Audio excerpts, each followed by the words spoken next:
नमस्कार, सोशल संवाद में स्वागत है। मैं शशि भूषण। हाई कोर्ट के सख्त आदेश के बाद जो जमशेदपुर में 24 भवनों का तोड़ने का अल्टीमेटम अब जारी हो चुका है, अगले 24 घंटे में कार्रवाई शुरू होगी। लेकिन इस पूरी कहानी के पीछे जो कई किरदार हैं और कई तरह की बातें आ रही हैं और क्या कुछ इसके पीछे जो फैसला 2023 से शुरू होकर और आज जब इस नतीजे पर पहुंचा है तो क्या कुछ हुआ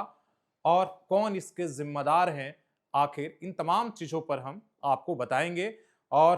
क्यों जो पीड़ित है वो आज अपने मुंह में जुबान होने के बाद भी वो उसका खुल नहीं रहा है या अपने लिए वो लड़ाई लड़ नहीं रहा, उस तमाम चीजों को अभी बात करने की है। हालांकि जिनके घर मकान टूट रहे हैं उन तमाम भवन मालिकों से या फ्लैट में रहने वाले लोगों से हमारी पूरी संवेदना और सिंपैथी है। लेकिन शिकायत भी है। शिकायत ये है कि जब उन्हें आवाज उठानी चाहिए थी उन्होंने कभी आवाज उठाया नहीं। जब उन्हें कोर्ट का दरवाजा खटखटाना चाहिए था, अपनी कानूनी लड़ाई लड़नी चाहिए थी, उन्होंने कभी भी कानूनी लड़ाई नहीं लड़ा, बल्कि वो सिर्फ सेटिंग गेटिंग के भरोसे रहे। और उन्होंने कहा कि जैसे हर बार ये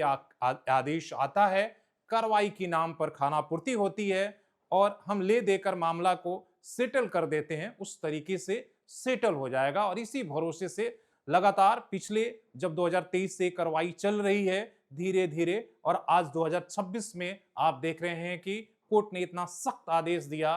कि जो जो भी हाई कोर्ट में फिर से अपील करने गया वो सबको रिजेक्ट कर दिया। और 14 से लेकर आज तक 3 आदेश पारित हो गए हाई कोर्ट की तरफ से और अब सुप्रीम कोर्ट की तरफ दौड़ लोग लगा चुके हैं कि किसी तरीके से राहत मिले। हमारी ऐसी इच्छा है कि उन्हें राहत मिलनी चाहिए।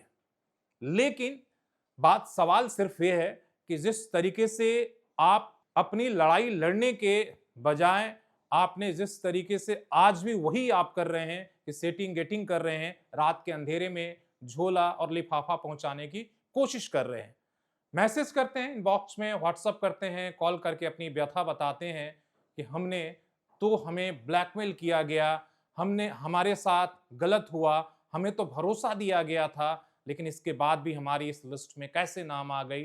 तो उसके लिए कभी भी मैंने पहले भी बोला था कि आपके साथ अगर गलत हुआ है तो 2 रास्ते हैं, उसके लिए लड़ाई लड़िए या जिसने गलत किया उसके खिलाफ आप आवाज एफआईआर उठाइए करिए या कॉन्फ्रेंस करिए, तभी कोई आपका साथ देगा। डीएम करके या मैसेज करके बातें बताते हैं कि आपके साथ ऐसा हुआ और आपके साथ भी न्याय होनी चाहिए, आपकी बात मीडिया या तमाम लोग नहीं सुन रहे हैं तो इसका जिम्मेदार सिर्फ आप है। दूसरी बात कि 2023 से, हालांकि ये पीआईएल 2018 में जरूर दाखिल हुआ था, लेकिन 2023 तक खास डेवलपमेंट नहीं हुआ था, बल्कि जिस मामले में जो वकील थे वो 2023 आते आते ऐसा हुआ कि कोर्ट ने इस पीआईएल को खारिज करके और याचिकाकर्ता पर पेनाल्टी लगाने वाला था और इसके लिए सशरीर उपस्थित होने का आदेश दे दिया था। तब इस मामले में अखिलेश श्रीवास्तव जो सुप्रीम कोर्ट के अधिवक्ता हैं उनकी एंट्री हुई और उनके एंट्री होते ही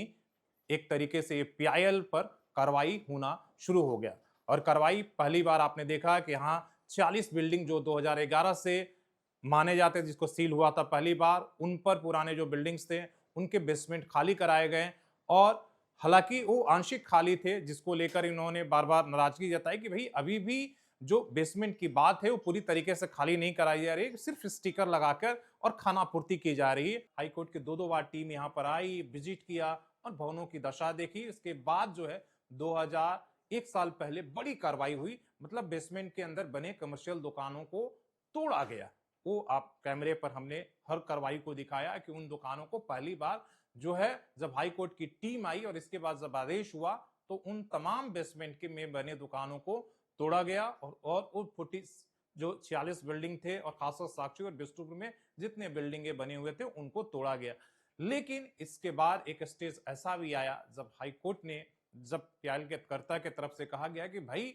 1800 बिल्डिंग बने हुए हैं और मात्र 30 या 35 ऐसे बिल्डिंग है जिसको ऑक्यूपेंसी मिला हुआ है, तो बड़े पैमाने पर 99% जो बिल्डिंगे हैं सब में नक्शा विचलन है। तो हाई कोर्ट ने कहा कि आप जब तक हम 1800 लोगों के लिए आदेश एक साथ नहीं बल्कि उन्हें इंडिविजुअल पार्टी बनाना हो। 2025 में पार्टी जब एक साल पहले बनाया गया था 24 लोगों का, तो मैंने बकायदा एक स्टोरी किया था और सबको बताया था जब नोटिस जारी हुई थी। वो वीडियोस आप देख सकते हैं। जो लोग कह रहे हैं कि हमें जानकारी नहीं थी, हम कैसे अपनी लड़ाई लड़े, तो हमने बकायदा होल्डिंग नंबर के साथ सबका नाम बताया था कि इन इन लोगों को पहले लिस्ट में 24 लोगों को इंडिविजुअल पार्टी बनाया गया। वो वीडियो स्क्रीनशॉट्स आपको हम लगा देंगे और आप उससे, तो आपके पास पुख्ता काफी समय था, लेकिन इसके बाद फिर से एक बार मामला ठंडा हो गया तो सब लोग इस लंबा जब डेट पड़ा तो इस सेटिंग और गेटिंग में पड़ गए कि किस तरीके से इस मामले को जो है कोर्ट से खारिज करा दिया जाए या कोर्ट के बाहर सेटलमेंट हो जाए। सबने इसी पर भरोसा किया और इसी का ये नतीजा है कि यहां तक पहुंचा। और अभी भी जो लोग ये सोच कर चल रहे हैं कि इस 24 में मेरा नाम तो नहीं है, तो आप बारूद के ढेर पर बैठे हैं और उसमें जो है आग लगाई जा चुकी है। अगर इस 24 बिल्डिंगों पर कार्रवाई होगी तो ये मान के चलिए कि उस खांचे में अगर हाईकोर्ट का आदेश है तो उसमें सीताराम डेरा भी लागू होगा, भालू बासा की भी मकानें टूटेंगी, धतके डी की भी तोड़ेगी, कदमा का, सोनारी का और तमाम वैसे लोग हैं जिनका नाम नहीं हो, सब पर बुलडोजर चलेगा। इसलिए कि उस खांचे में आप भी फिट नहीं है, आपके पास भी ऑक्यूपेंसी नहीं है और आपने भी G+2 के बदले 5-7 से भी ऊपर बनाया है। तो अगर ये 24 लोगों की टूटेगी तो ऐसा नहीं है कि आप जो है कितना भी आप सेटिंग कोर्ट के बाहर कर लेंगे, आप नहीं बच पाएंगे। इसलिए ये बात अपनी दिमाग से बाहर निकाल लें। इसलिए कि मामला अब जो है किसी एक आदमी का अब नहीं रह चुका है, इसमें कई इंटरवेनर बन चुके हैं। तो इसलिए अभी भी, और जिस दिन अब फाइनल आदेश आएगा, किसी अब सिर्फ वहीं तक सीमित नहीं रहेगा, सभी शहर के सभी लोगों के लिए आदेश आएगा। हो सकता है मानगो, आदित्यपुर, जुगसलाई, रांची, बाकी शहरों के लिए, इसलिए कि रांची हाईकोर्ट कोई फैसला करेगा तो अगर कोई फाइनल फैसला देगा तो केवल एक जगह तक सीमित नहीं होगा, ये फैसला सब पर लागू होगा। तो इसलिए सोचना आपको है कि क्या आप कानूनी लड़ाई को इस तरीके से लड़ेंगे जिस तरीके से आप लड़ना चाह रहे हैं कि हमारी तो रिश्ते अच्छे हैं इसलिए हमारा नाम उस लिस्ट में नहीं होगा, या हमने तो हर मुराद पूरी कर दी है, या हमारी तो सेटिंग हो गई है, या हमने तो लिफाफे या झोला पहुंचा दिया है इसलिए हमारा उस लिस्ट में नाम नहीं आएगा, आप जिससे भी किए हुए कोर्ट के बाहर, तो ऐसा आपका कहना जो है, इसलिए सोचना एक गलत बात, मतलब अपने आप को जो है छलावा देना है। इसलिए जो है आप अपनी लड़ाई अभी भी आप अपने कानूनी तरीके से लड़ने की कोशिश करिए,